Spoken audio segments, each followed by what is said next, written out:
জামায়াতের কোন নেতাকে, নীতি নির্ধারণী নেতাকে সাংবাদিকরা পেলে কি প্রশ্ন করবে এটা আমরা খুব ভালো করে জানি। ৭১ নিয়ে প্রশ্ন করবে, নারী নিয়ে প্রশ্ন করবে, গঠনতন্ত্র নিয়ে প্রশ্ন করবে, শরিয়া আইন নিয়ে প্রশ্ন করবে এবং শিবির নিয়ে প্রশ্ন করবে। এর বাইরে আর কোনো কিছু নাই।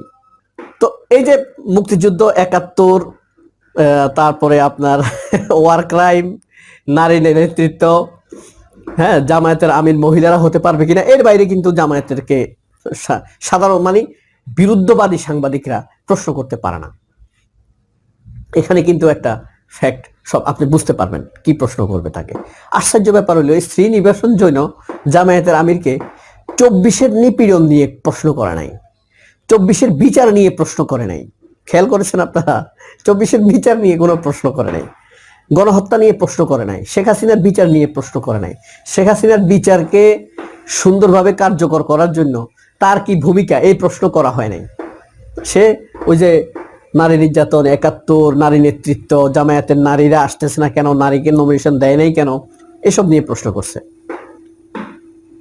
কিন্তু দেখেন আওয়ামী লীগের রাজনীতি নিয়ে সে প্রশ্ন করে নাই। বাংলাদেশের সাংবাদিক হলে করত, কারণ তার কি তথ্য পাওয়ার দরকার ছিল। সর্বশেষ সে সেই প্রশ্নটা করছে, সেটা কি?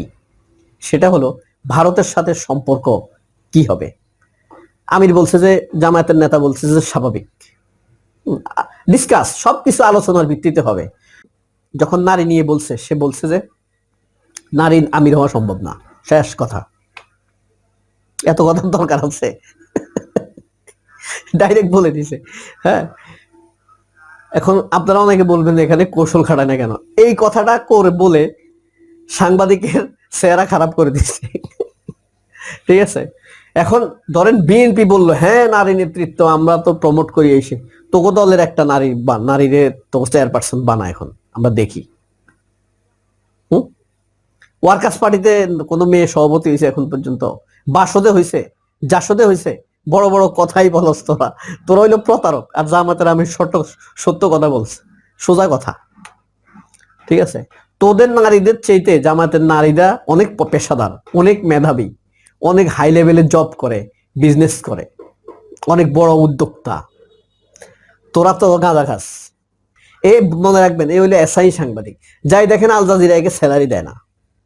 আল জাজিরার সাথে ভারত সরকারের চুক্তি হয়েছে যে তোমাদের এখানে কিছুদিনের জন্য একে অ্যাসাইন করো, আমরা কিছু তথ্য উদ্ঘাটন করব, আল জাজিরার সাংবাদিক হিসেবে একে আমরা বিভিন্ন জায়গায় পাঠাবো, স্যালারি আমরা দিব।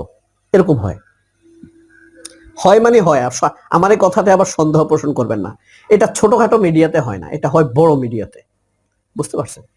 হ্যাঁ, যেমন আমার দেশে হইতে পারে, আমার দেশকে এসে এরকম কোন এক লোক বলবে যে একে সাংবাদিক হিসেবে নিয়োগ দাও, তোমার স্যালারি নিয়ে ভাবতে হবে না, আমরা তার স্যালারি দেখবো।